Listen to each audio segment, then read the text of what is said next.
नमस्कार, मैं हूं रविकांत। सुप्रीम कोर्ट ने ईवीएम पर अटूट विश्वास जताया है। एक सुनवाई के दौरान, जैसा कि आप लोग जानते हैं कि ईवीएम को लेकर के सुप्रीम कोर्ट में याचिका डाली गई थी ताकि ईवीएम से चुनाव न हो। कोशिश तो यही थी कि ईवीएम से चुनाव न हो और बैलेट पेपर वाला ज़माना वापस आए। कोर्ट ने ये याद दिलाया कि आप वो दौर भूल गए जब बैलेट पेपर के ज़माने में जिस तरह से चुनाव होते थे, जो जिस तरह से हिंसा होती थी, जिस तरह से बूथ कैप्चरिंग होती थी। आजकल के युवा जो साल 2 साल पहले तक मतदान के योग्य हुए हैं, वो तो दौर देखा ही नहीं उन लोगों ने। हाँ, उनके घर के बुज़ुर्गों ने अगर बताया होगा तो शायद उनको कुछ समझ आए कि किस तरीके से उस दौर में बैलेट पेपर से चुनाव होते थे। हफ्तों मतगणना चलती थी, लेकिन सुप्रीम कोर्ट ने ईवीएम पर भरोसा जताया है। जो पक्ष याचिका लेकर गया था, जो पक्ष चाहता था कि ईवीएम के बदले बैलेट से चुनाव हो, वो बार बार आशंका व्यक्त करता था कि हमें आशंका है कि इसमें गड़बड़ी हो सकती है। तो कोर्ट ने स्पष्ट किया कि सिर्फ आशंका के आधार पर इस तरह के निर्णय नहीं होते। आपके पास कोई पर्टिकुलर कोई ऐसा प्रमाण हो तो बताइए, लेकिन कोई प्रमाण नहीं था। तो सुप्रीम कोर्ट ने ये स्पष्ट कर दिया कि अब बैलेट पेपर का दौर ख़त्म हो चुका है, चुनाव ईवीएम से होंगे।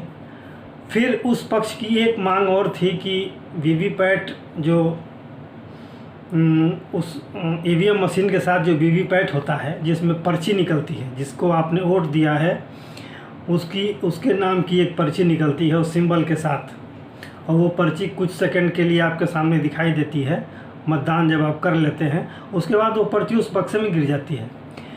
तो इस गैंग की ये इच्छा थी कि वो पर्ची जो है वो मतदाता के हाथ में मिले, मतदाता उसे देखे, परखे और फिर मोड़ करके और उस बक्से में डाले। तो उसका संक्षिप्त सार भी यही था। वो तो फिर वही बैलेट पेपर वाली ही बात थी। अगर वो पर्ची मतदाता के हाथ में आ गई तब तो ये संभावना बनी सकती थी, मतदाता भले ऐसा ना करे, लेकिन ऐसा करने वालों की तो कोई कमी है नहीं। संदेह तो वहीं पैदा हो जाता है। लेकिन सुप्रीम कोर्ट ने बिल्कुल स्पष्ट कर दिया कि वीवीपैट की जो पर्ची है वो यथावत, जैसे चुनाव आयोग कुछ वीवीपैट की पर्चियों की मिलान करता है, वैसे ही करेगा। हाँ, अगर किसी प्रत्याशी को शंका है, संदेह है, तो वो अपने खर्चे पर जिस कंपनी ने उस मशीन को तैयार किया है, उस कंपनी के इंजीनियरों के द्वारा वो उसकी जांच कराएगा। उसके लिए जो शुल्क होगा वो प्रत्याशी खुद अदा करेगा, और अगर कोई गड़बड़ी के संकेत मिलते हैं तो जो शुल्क अदा किया है वो वापस हो जाएगा। लेकिन इन सब बातों की संभावना बहुत कम है, ना के बराबर है, ऐसा होने वाला नहीं है।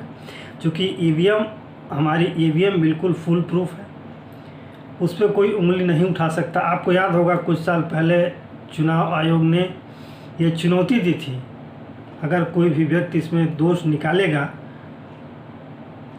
तो उस पर विचार किया जाएगा, लेकिन ऐसा कोई सामने आया नहीं।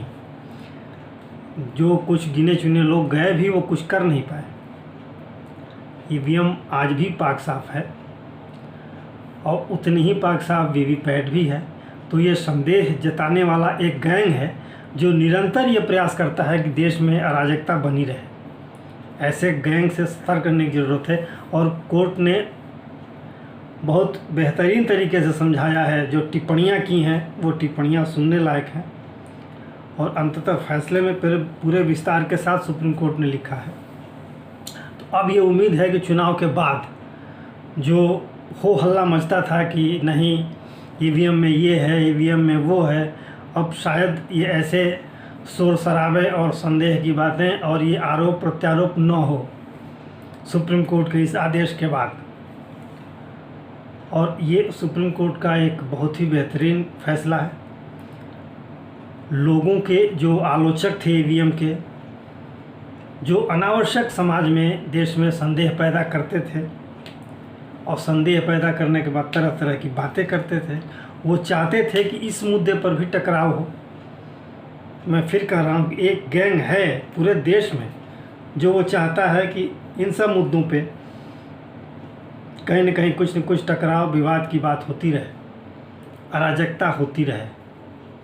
तो सुप्रीम कोर्ट ने एक बहुत अच्छा फैसला दिया और अब ईवीएम की पवित्रता पर भरोसा जताया है और उस बैलेट पेपर के दौर को नकारा है, उसकी आलोचना की है और चेतावनी दी है कि वो दौर कितना खतरनाक था जब बूथ के बूथ कैप्चर हो जाते थे, हत्याएं होती थी। हालांकि हिंसा आज भी कहीं न कहीं देखने को मिलती है, लेकिन वो चीज़ नहीं है अब जो उस समय हुआ करता था।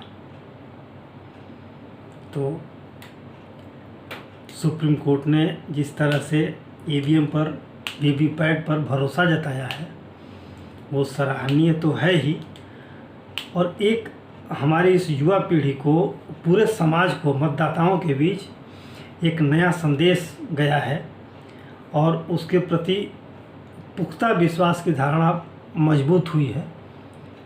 तो आज के लिए इतना ही।